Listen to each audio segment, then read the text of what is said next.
Hello, hello, hello. नमस्कार, वणक्कम, सत्यकाल आणि वेलकम बॅक.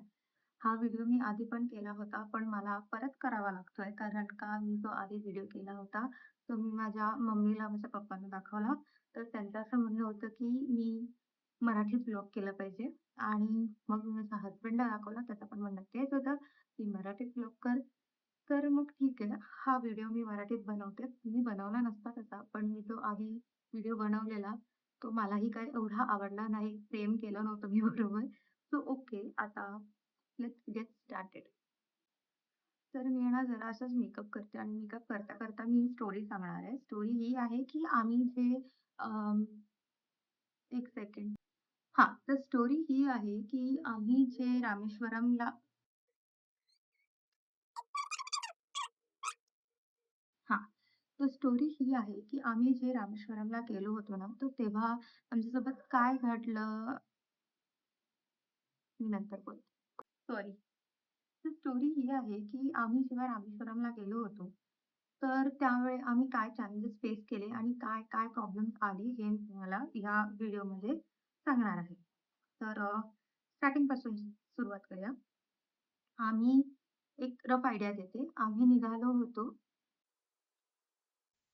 तर बेसिकली ना आम्ही कोकणात राहतो आणि आम्ही निघालो होतो इथून म्हणजे कोकणातून आम्ही आमचं ठरलेलं की पहिले गोव्याला जायचं. गोव्याला स्टॉप घेऊन त्याच्यानंतर आपण पुढे जायचं, मदुराईला थांबायचं.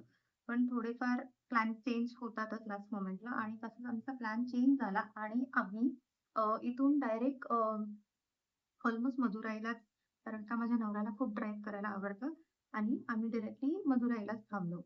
आता मदुराईला गेलो आणि त्याच्यानंतर आमचा जो फर्स्ट स्टॉप होता तो आम्ही टेम्पल्स व्हिजिट केले काही आणि तिथे काय आम्हाला एवढा प्रॉब्लेम आला नाही. असं काही लँग्वेज बॅरियर वगैरे असं काही तेव्हा आम्हाला नव्हतं वाटलं मोस्टली. पण प्रॉब्लेम आला जेव्हा आम्ही गेलो मीनाक्षी अम्मन टेम्पलला. आम्ही मीनाक्षी अम्मन टेम्पलला गेलो आणि आम्हाला आमची ट्रॅव्हलर जी आम्ही कॅरव्हॅन नेली होती आमची, ती एक ट्रॅव्हलर आहे आणि Porsche ट्रॅव्हलर आहे आणि आम्हाला ती पार्क करण्यासाठी एवढा प्रॉब्लेम आला, की म्हणजे मला समजत नव्हतं, की नक्की आम्ही काय करायला म्हणजे मी तो ब्लॉग पण केला, म्हणजे तिथे मी व्हिडिओ शूट पण केला होता. तो प्रॉब्लेम असा आला, की मला म्हणजे पार्किंग एरिया होता ओके. जे मीनाक्षी अम्मन टेम्पल होतं त्यांचा स्वतःचा पार्किंग एरिया तिथे होता आणि त्या पार्किंग एरियामध्ये आम्ही गेलो कारण सगळ्या गाड्या तिथेच जात होत्या आणि आधी जे आम्हाला पोलीस भेटले होते, ते लोकं पण आम्हाला हेच बोलले होते, की तुम्ही डायरेक्टली तिकडेच जा आणि तिथेच तुम्ही पार्क करा, असं आम्हाला त्यांच्याकडून कळवलं होतं. सो आम्ही Googleवर टाकलं, पोहोचलो, पार्किंग एरियापर्यंत गेलो. पार्किंग एरियापर्यंत गेल्यानंतर तिथे 2 स्लॉट्स असे रिकामे होते. तिथे आमची ट्रॅव्हलर एकदम प्रॉपरली बसली होती. सो आम्ही त्या स्लॉट म्हणजे आम्ही तिथे पार्क करायला जाणार, इतक्यात एक माणूस आला आणि ते बोले म्हणजे ते लोकं आम्हाला बोलले, की "तुम्ही इथे पार्क नका करू. आप यहाँ पे पार्क नहीं, आप आगे जाओ, आगे जाओ."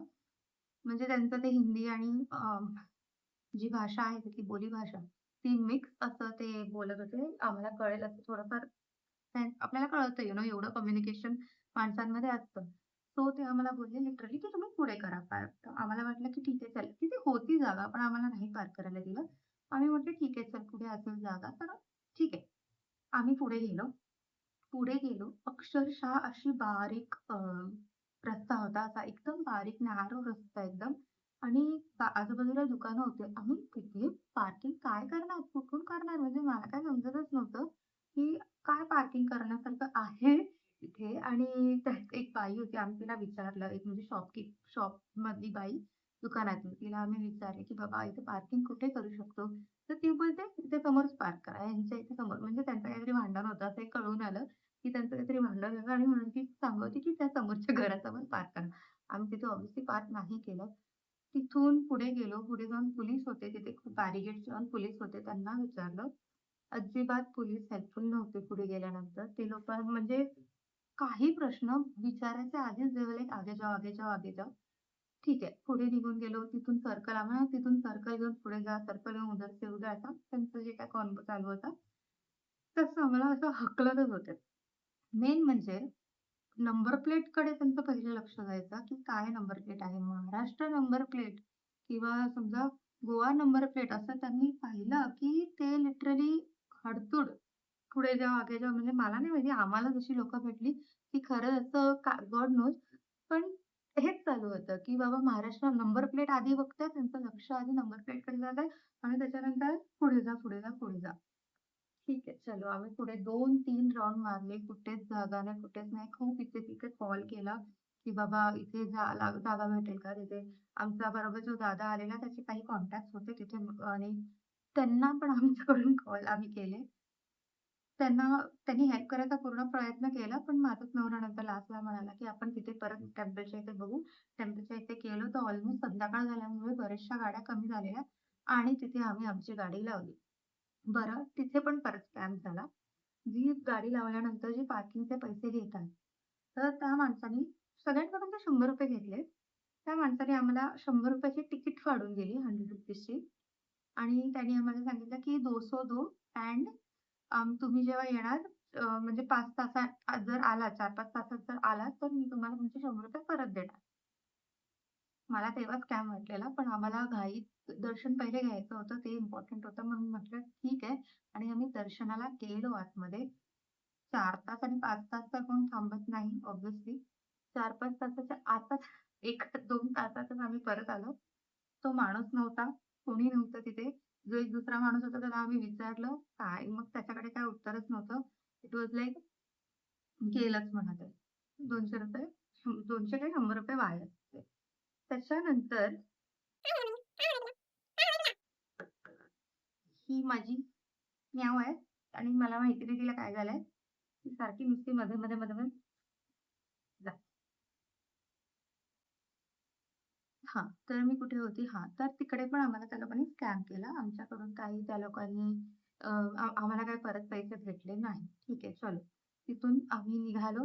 हा तर सगळ्यात एक मेजरच होता आमच्यासाठी. कारण जर टुरिझममुळे तुमचं चालतंय आणि तुम्ही टुरिस्ट लोकांनाच आगे जाओ, आगे जाओ करताय, तर मग काय म्हणायचा हा वाला प्रश्नच पडला. मला नाही वाटत महाराष्ट्रात असं कुठे होत असेल आणि जर होत असेल तर देवाच्या ठिकाणी तरी तुम्ही अशा गोष्टी करू नये हेच मला वाटतं. ठीक आहे. त्याच्यानंतर कूर्गची ही गोष्ट आहे. आम्ही कूर्गला गेलेलो. ते बेंगळुरूमध्ये आहे आणि बेंगळुरूमध्ये कूर्गमध्ये जाऊन आम्ही गेलेलो दुबारे एलिफंट कॅम्पला. तिथे एलिफंटचा कॅम्प असतो असा प्रॉपर सकाळी 11 वाजेपर्यंत काहीतरी 9 ते 11 असतो तो 2-3 तास काहीतरी असतो आणि त्याच्यानंतर मोस्टली त्यांचा तो एलिफंटचा खाण्याचा टाईम होतो 12 वाजता वगैरे. दॅट इस व्हॉट ती लोकं तिकडे आम्हाला बोलले. सो तिकीट काढायची वेळ आली. आम्ही फ्रेशन अप होत होतो गाडीमध्येच कारण का रात्रभर तिथेच कारण आम्ही कॅरव्हॅनमध्येच अंघोळ वगैरे सगळं करत होतो. सो तिथे आम्ही फ्रेशन अप होत होतो. ओके. एका माणसाला पुढे पाठवलंय, की बाबा 4 लोकांची तिकीट काढ. ठीक आहे, मी मान्य करते, की असं असू शकतं, की तिथे स्कॅम्स होत असतील. 100ची तिकीट 200ला विकली जात असेल. असं होतं बऱ्याच ठिकाणी जसं काय ते सिनेमा हॉलच्या इथे बाहेर होतं. तसं होत असेल कदाचित. पण एक कॉमन सेन्स मला वाटतो, की घरातली चारीच्या चारी जण तिथे जाऊन उभे तसं कोणीतरी म्हातारी असेल, तर तिला तुम्ही तिथे उभं कराल का? की बाबा ही म्हातारी बाई आहे, तरी पण तिला तिथे उभं करा एका ₹100च्या तिकीटसाठी. असं शक्य आहे का? नाही. नाही अजिबात माझ्या मते तरी नाहीये. पण माझा हसबंड गेले होते पुढे की "बाबा तिकीट काढ." त्याला म्हटलेलं, "तू जाऊन तिकीट काढ, आम्ही येतो पाठवून." तो माणूस तिथे एवढा वेळ उभा होता, पण आम्हाला काय त्यानी अ, तिकीटचं काय हेच नाही झालं. म्हणजे त्यांनी सांगितलं, की "नाही तुमचे सगळे फॅमिली मेंबर्स असले पाहिजे तिथे." ठीक आहे. आम्ही आलो तिथपर्यंत फॅमिली मेंबर असले पाहिजे. तर पाऊस चालू झाला त्याच मोमेंटला. ओके. तेव्हा it was rainy kind of November होता. तर ह्या महिन्यात गेल्या वर्षी तर काय पाऊस आणि काय ऊन आणि काय थंडी. सो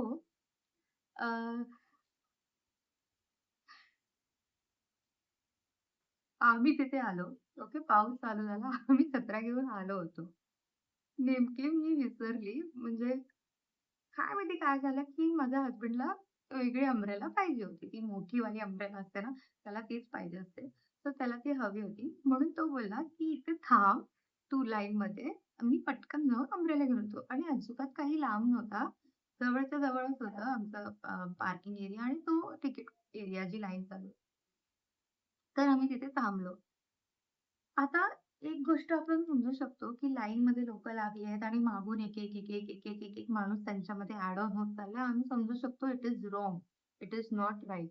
पण जो माणूस स्टार्टिंगपासून तिथे उभा आहे आणि फक्त अंब्रेला घ्यायला म्हणून मागे गेलाय, त्याला तुम्ही येण्यापासून पुढे थांबवता म्हणजे आमची तोपर्यंत लाईन पुढे निघून गेली होती. आम्ही बरेच पुढे पोहोचलो होतो आणि त्याच्याकडे आमच्याबरोबर लोकं भांडायला लागले, की असं कसं तुम्ही असं मध्ये घेताय, लोकांना मध्ये घेताय. म्हटलं, "अरे लोकांना कुठे मध्ये येतोय? माझा नवरा तिथे छत्री आणायला गेला होता आणि येईपर्यंत तरी तोच थांबलेला आधी लाईनमध्ये आणि आता त्यालाच तुम्ही घेत नाही म्हणजे इट वॉज सो स्टुपिड." ठीक आहे, चला तिथे तर ही एक गोष्ट. तर मेन सांगायची गोष्ट म्हणजे कारण काय, की जर तुम्ही दुबारी एलिफंट कॅम्पला जाताय, तर मग तुम्ही विचार करा, की तुम्ही लवकर पोहोचले पाहिजे. तुम्ही सगळ्यांनी जाऊन त्या लाईनमध्ये उभं राहिलं पाहिजे तिकीटसाठी आणि 11 नंतर ती लोकं तिकीट्स देत नाही. 10:30लाच ती लोकं बंद करतात इनफॅक्ट. म्हणजे असं तेव्हा तरी ती लोकं बोलत होते, की 10:30 नंतर तिकीट भेटणार नाही वगैरे. पण मला नाही वाटत कारण आम्ही निघायला 12 वाजले होते ऑलमोस्ट आणि तरीही लोकं येतच होते. सो मला काय वाटत नाही, की असलं काही असेल तिकडे. बट हा स्कॅम करण्याचाच तरीका झाला ना, अजून काय वेगळं झालं? स्कॅमच झाला ना हा. सो ही होती आमची एक अशी छोटीशी दुबारी एलिफंट कॅम्पमधली गोष्ट. त्याच्यापुढे आम्ही येताना असेच मसाला डोसा खायचा म्हणून तिथे एका हॉटेलमध्ये थांबलो होतो.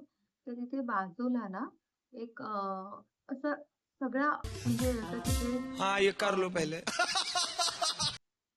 काही असे हे असतात ना हॉटेल, तिथे असे बाजूलाच असे शॉप्स असतात बघा, चॉकलेटचं हे ते असं. तर तिथे ना त्यांच्या इकडच्या स्पेशल गोष्टी भेटणारं असं एक शॉप होतं. We stopped. We went there बघायला, की काय ह्याच्यामध्ये काय चांगलं आहे असं वगैरे. तर तिकडे कॉफी होती. तर आता तुम्हाला जर कॉफी प्यायची असेल, तुम्ही कॉफी लव्हर असाल आणि जर तुम्ही ते काय म्हणतात फिल्टर कॉफीवाल्या गोष्टी तुम्हाला प्यायच्या असतील ना, तरच तुम्ही ती कॉफी घ्या. नाहीतर प्लीज ती कॉफी घेऊ नका. कारण का इट इज जास्त झालं. तर कारण का ती फिल्टर कॉफीवालीच कॉफी आहे. जरी त्याच्यावरती इन्स्टंट कॉफी लिहिलेलं असेल तरी पण ती फिल्टर कॉफीवालीच कॉफी आहे. सो तिथे स्कॅम होऊन घेऊ नका हे मी तुम्हाला आधीच सांगते. हं, ओके. त्याच्यानंतर आता जी मी डायरेक्ट गोष्ट जी सांगणार आहे, ती आहे रामेश्वरमची. ओके. तर हां, आम्ही रामेश्वरमपर्यंत गेलो. आम्हाला ना ते कुंड्यात अंघोळ वगैरे करायची होती. मग त्याच्यानंतरची जी मी गोष्ट सांगते ना, ती रामेश्वरमची, खुद्द रामेश्वरमची गोष्ट आता मी तुम्हाला सांगते. आम्ही रामेश्वरमला पोहोचलो आणि त्या दिवशी आम्ही रूम घेतलं होतं, स्टे केलं होतं हॉटेलमध्ये. ओके. आणि दुसऱ्या दिवशी सकाळी लवकर जाणार होतो, पण नाही जाता आलं. आम्हाला लेट झालं आणि आमचं मणीदर्शन स्किप झालं. त्याच्यामुळे मी तुम्हाला आत्ताच सांगते, की प्लीज मणीदर्शन स्किप करू नका. एवढ्या लांब गेल्यावरती अ, काहीतरी स्किप करायचं म्हणजे इट इज टू मच. माझं खूपच चुकलंय माझं. पण please do not skip Manidarshan. Please त्या दिवशी तुम्ही जाऊन तिथे 3:30 वाजता चालू होतं आय गेस काहीतरी मणीदर्शन. म्हणजे 3:30 ला टेम्पल्स उघडतात आणि 4 वाजेपासून चालू होतं आय गेस. तर तुम्ही ते स्किप करू नका. त्याच्यानंतर आम्ही रामेश्वरमला गेलो. आम्हाला थोडा लेटच झालेला. दर्शन घ्यायला गेलो. हो, दर्शन तर चांगलंच झालं. त्याच्यात काही प्रॉब्लेम नव्हता. ऑब्व्हियसली तिथे तुम्हाला फोटोज वगैरे काढणं आतमध्ये अलाउड नाहीये. कुठे अ, आतमध्ये गाभाऱ्याचे फोटोज वगैरे काढणं. बाकी तुम्ही स्वतःचे फोटोज काढू शकता. That is not an issue. पण आतमध्ये एकदम गाभाऱ्यात देवाचे फोटो काढणं obviously it is not good. I do not promote that also. Okay. पण तिथे काय झालं, एक छान हत्ती होता. मी त्याचा फोटो देईन, इथे टाकेन कारण का मी तो रिकव्हर केला होता फोटो. एक हत्ती होता अ, आतमध्ये अ, अ, मंदिरामध्ये आणि तो नुकता ना बाहेर गेला होता. ऑब्व्हियसली यार, आपल्याला एक अट्रॅक्शन होतं ना, की एवढा हत्ती आतमध्ये आणला त्या लोकांनी. That is why I went to click his photo आणि इकडे जे होते लोकं, ती लोकं लगेच ओरडायला लागली, की "नाही, नाही, तुम्ही डिलीट करा" वगैरे. मी केला डिलीट, पण ऑब्व्हियसली आपल्याकडे रिकव्हर करायचं ऑप्शन असतं, तर मी रिकव्हर केलं होतं ते आणि anyways that is not the point. तिकडे जर तुम्हाला ते जे 21 कुंडातली अंघोळ I guess if I am not wrong 21 कुंडामधलं पाणी ते लोकं आपल्या अंगावर टाकतात. ज्यांना अंघोळ करून जायचं असेल दॅट इज नॉट कंपल्सरी. मला आधी वाटायला कंपल्सरी आहे, पण इट इज नॉट कंपल्सरी. आणि ते 21 कुंडांचं पाणी तुम्ही अंगावरती तुमच्या असं ओततात अँड देन आता हे जे यूट्यूबर्स ऑनलाईन जे दाखवतात, मी पण त्याच गोष्टीला बोलली होती. कारण का मला पण असं वाटलेलं की ती लोकं एकदम व्यवस्थित नाही. तिथे आम्ही गेल्यावरती मी पाहिलं एका कुंडातलं पाणी म्हणजे कदाचित त्या वेलमध्ये 21 कुंडातलं पाणी येत असेल.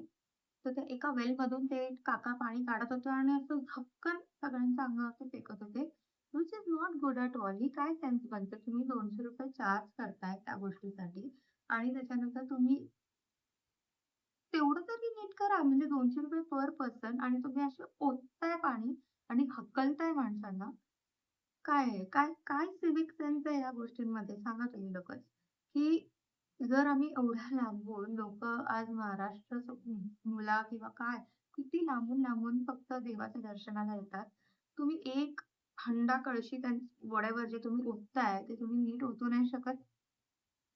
मी नाही घेतलं ते 21 कुंडांचं पाणी अंगावर. त्याऐवजी एक नाही मला नाही करायचंय. ही एक गोष्ट तिकडे मला रामेश्वरममध्ये खटकली. बाकी तर मला काही प्रॉब्लेम वाटला नाही त्या ह्याच्यामध्ये. बाकी दर्शन वगैरे तर नीटच झालं होतं आमचं. सो तो काही इश्यू नव्हता. ऑब्व्हियसली तुम्ही तिथे जाऊन देवाचे फोटो वगैरे काढाल तर दॅट इज नॉट गुड. कारण का काही गोष्टींचं पावित्र्य तिकडे राखणं हे खूप इम्पोर्टंट असतं मला वाटतं. आणि उगाचच अतिरेक करायचा कोणत्याही गोष्टीचा तो मला पण नाही पटत. त्याच्यानंतर तिथून आम्ही निघालो आणि आम्ही जाणार होतो गोव्यात. गोव्यात तर आमचा एकदम फ्लॉप शो झाला. मी त्याचा ऑलरेडी बनवून ठेवलेला आहे व्हिडिओ. प्लीज जाऊन बघा तो. आम्ही गेलो आणि इतका जोरदार पाऊस होता. आय गेस 23-24ला काहीतरी आम्ही होतो गोव्यामध्ये आणि इतका धमाल पाऊस होता, की आम्ही थांबूच नाही शकलो. काय थांबणार? काय तिथे काय बोटिंग करणार आणि काय पॅराग्लायडिंग करणार आणि काय करणार? काय वॉटर स्पोर्ट्स करणार? म्हणून मग नाहीच थांबलो आम्ही तिथे. आणि अ, त्यात म्हणजे एक रात्र असेच थांबलो कुठेतरी, जेवलं वगैरे गोव्याचं सी फूड खायचं म्हणून आणि आलो देवबाग तारकर्लीला. इकडे पण आमच्यासोबत स्कॅम झाला. सांगण्याचं तात्पर्य एवढंच आहे, की जर तुम्ही जात असाल ना, तर खरंच एक प्रॉपरचा टूर गाईड जरी नाही घेतलात ना, तरी तुम्ही आजकालचे सोर्सेस खूप चांगले आहेत. आपण खरंच एक व्यवस्थित रिसर्च केलं आणि गेलो आणि तिथे असं थांबलं वगैरे ना, तर that will be very better for us मला असं वाटतं. हं. तारकर्लीत गेलो. अ, रात्री आम्ही थांबलो होतो आणि दुसऱ्या दिवशी जे स्पोर्ट्स होते, वॉटर स्पोर्ट्स कारण तिकडे काही एवढा पाऊस नव्हता. तर आम्ही ते स्पोर्ट्स करणार होतो. आम्ही त्सुनामी आयलंड तुम्हाला माहितीच असेल. तर तिथे जाऊन काही वॉटर स्पोर्ट्स तिथे होतात. तर तिथे आम्ही स्पोर्ट्स करणार होतो. त्या जे ज्यांच्याकडे राहिलो होतो, त्यांनीच आम्हाला तो माणूस बघून दिला होता, की हे ह्यांच्यावर तुम्ही जा, हे तुम्हाला सगळं सांगतील बाकीचं व्यवस्थित. ठीक आहे म्हटलं, गेलो तिथे. त्या माणसाने 2,000 आमच्याकडून पर पर्सन तेव्हा घेतले फॉर लाइक आम्हाला बोटिंग करून ते त्या त्सुनामी आयलंडपर्यंत सोडणार होते. सो त्याच्यानंतर ते काय बोलले, की तिकडे जे काही तुम्ही स्पोर्ट्स कराल ते ह्याच्यातच इन्क्लुडेड. आता हे मी ऐकलं नाहीये. हे मला माझ्या नवऱ्याने आणि तो दादा आलेला त्यांनी सांगितलं. ओके. हे कन्व्हर्सेशन मी काही ऐकलं नव्हतं. जर आधी ऐकलं असतं तर ऑब्व्हियसली मी त्याच साइडची आहे. मी मालवणमधलीच आहे. तर मी अ, तेवढी हे केलं असतं. व्हॉटएव्हर जाऊ दे. आम्ही तिथे गेलो आणि त्यांनी आम्हाला हे सांगितलं. आम्ही मस्त एन्जॉय म्हणजे खूप मजा वाटली, की अरे बापरे! चांगले स्पोर्ट्स मला तशी पाण्याची भीती वाटते. पण तरी पण म्हटलं, की "अरे वाह! एवढं सगळं करायला भेटतंय तर कोण सोडेल?" म्हणून आम्ही गेलो तिथपर्यंत. तिथे पोहोचल्यानंतर त्या माणसाने आम्हाला त्सुनामी आयलंडला सोडलं आणि त्याच्यानंतर ही वॉज लाइक, "तुम्ही तुमच्या मर्जीचे मालक." सॉरी. तुम्ही तुमच्या मर्जीचे मालक. तर मी सगळ्यात पहिली होती ती बोटिंग घेतली होती. जे राफ्टिंगची बोटिंग जे म्हणतात ते. छोटी बोट असते ती. आपल्याला या बोटवाली बोट. सो ती घेतली होती आम्ही. मला तर भीतीच वाटत होती. पूर्ण वेळ फुल टाईम भीती वाटत होती. केली मग तरी पण थोडीफार मजा केली वगैरे आणि उतरल्यानंतर गेले की आता चला ते बनाना राईड जे असतात ते करूया. तो माणूस म्हणतो ₹800 दे. तर मी म्हणते, की "काका ₹800 कसले?" म्हणजे इथं तर तुमचं ठरलेलं ना, की बाबा सगळं एकातच इन्क्लुडेड वगैरे असं हेच झालेलं ना. तर "नाही, ते ₹800 ते त्यांनी तुमका काहीतरी वेगळा सांगला असेल." असं ते मालवणीत बोलायला लागले. आय वाज लाइक झालं. इथे पण पचका, इथे पण पचका आणि इतकं त्याच्यामुळे नंतर आमचा मूड ऑफ झाला ना, की शेवटची गोष्ट पण आम्हाला नीट काही करता आली नाही. तर मी काय नंतर काही बोटिंग वगैरे केलं नाही. मी म्हटलं, "तुम्हाला काय करायचं ते करा. काय मज्जा करताय ती करा." I was really fed up हे सगळं नाटक फुल टाईम बघून आणि ह्या सगळ्यातून मी एक गोष्ट निश्चित केली त्या मोमेंटला, की कुठेही जायचं असेल ह्याच्यापुढे तर एक प्रॉपर प्लॅनिंग, प्रॉपर काय म्हणतात, सगळ्या गोष्टी घेऊन लिहिणार, की बाबा इथे जायचंय, इथे एवढंच बघायचंय, त्याच्या पलीकडे दुसरं काही अतिरेक करायचा नाहीये. तेवढं-तेवढंच बघायचंय आणि जर काय उरलंच तर परत बघू शकू. पूर्ण आयुष्य पडलंय आपल्याकडे, पण घाई नाही करणार आहे आणि उगाच 4 4 म्हणजे काय म्हणतात, 4 गोष्टी एका टायमिंगला नाही. अच्छा, ह्याच्या सगळ्यामध्ये अजून एक गोष्ट आम्ही जी चुकलो ना, की आम्ही ओव्हर पॅक केलं होतं. भरपूर ओव्हर पॅकिंग झालेलं. हे पण पाहिजे, ते पण पाहिजे, ते पण पाहिजे. ऑब्व्हियसली आपल्याला असं वाटतं, की तिथे जाऊन हे कपडे घालू, की ते घालू, ते घालू, की हे घालू. माझ्यापेक्षा जास्त म्हणजे नवऱ्याने ओव्हर पॅक केलं होतं. But that is also wrong thing. आपण ओव्हर पॅकिंग पण करतोय, ही खूप चुकीची गोष्ट आहे. त्यामुळे त्याच्याकडे पण मी ऑब्व्हियसली पुढच्या वेळेस लक्ष ठेवणार आहे, की मी ओव्हर पॅक नाही करत आहे आणि जेवढं पाहिजे तेवढंच मी नेणार आहे. एखाद दुसरं गोष्ट होतेच over pack. But still still मी एक लिस्टच काढणार आहे पुढच्या वेळी, की मी एवढ्याच गोष्टी करणार आहे आणि एवढ्याच गोष्टी घेऊन जाणार आहे. रादर 4 बॅग न नेता 2 बॅगांमध्ये की कसं अं, सामान पूर्णपणे राहील, अशा गोष्टींकडे मी लक्ष देणार आहे. सो या असं होती आमची ट्रिपची. मला यावेळी अजिबातच मजा आली नाही. फक्त मी जे रामेश्वरमला गेले आणि जे रामेश्वरममध्ये मला वाटलं आणि जे मीनाक्षी अम्मन टेम्पलमध्ये मला वाटलं, जे स्पिरिच्युअल एक ग्रोथ जो झाला आणि जो स्पिरिच्युअल टच जो मला लाभला तिथे, ते सोडल्यास मला बाकीची ट्रिप एन्जॉयबल किंवा मज्जा किंवा काय अशी काहीच वाटली नाही. अ, म्हैसूर पॅलेसमध्ये थोडंफार बरं वाटलं, की बघायला भेटलं, की बाबा किती छान तिथे काय इंटिरियर वगैरे होतं. एलिफंट दुबारी कॅम्पला जे गेलेलो तिथे पण त्या हत्तींना पाहून मला बरं वाटलं. ऑब्व्हियसली आणि तिथे काही हाल केले नव्हते त्या लोकांनी. हत्तींचं खरंच खूप चांगलेपणे ठेवलं होतं त्या लोकांनी. असं नाही की बाबा खायलाच देत नाहीत, एकदम कुपोषित आहेत असं वगैरे काहीच नव्हतं. त्यामुळे ते एक बघून मला भारी वाटलं. पण बाकी trip I did not enjoy at all. माझ्या नवऱ्याने पण अजिबात एन्जॉय नाही केली. तो मला आल्यावर ऑब्व्हियसली बोलला ही गोष्ट. सो पुढे नेक्स्ट टाईम आम्ही जाताना नक्कीच या गोष्टींची खबरदारी घेऊ, की बाबा कसं करायला पाहिजे, काय प्लॅन असला पाहिजे आणि कितपत आपण नीट गेलो पाहिजे.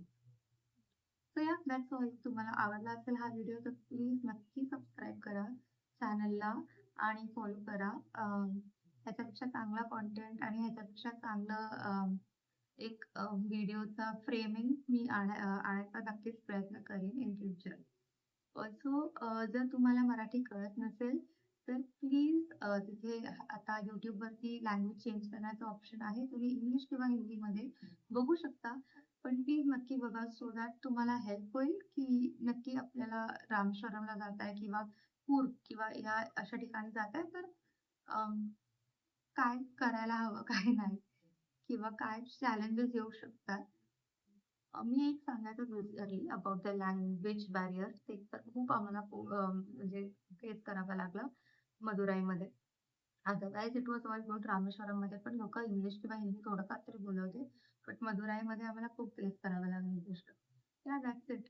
प्लीज सबस्क्राईब करा चॅनलला आणि मला प्लीज सांगा काय इम्प्रोव्हायझेशन हवं असेल किंवा अजून काही इम्प्रूव्ह करण्यासारखं हवं असेल तर नक्की सांगा. I will look forward to it. Thank you.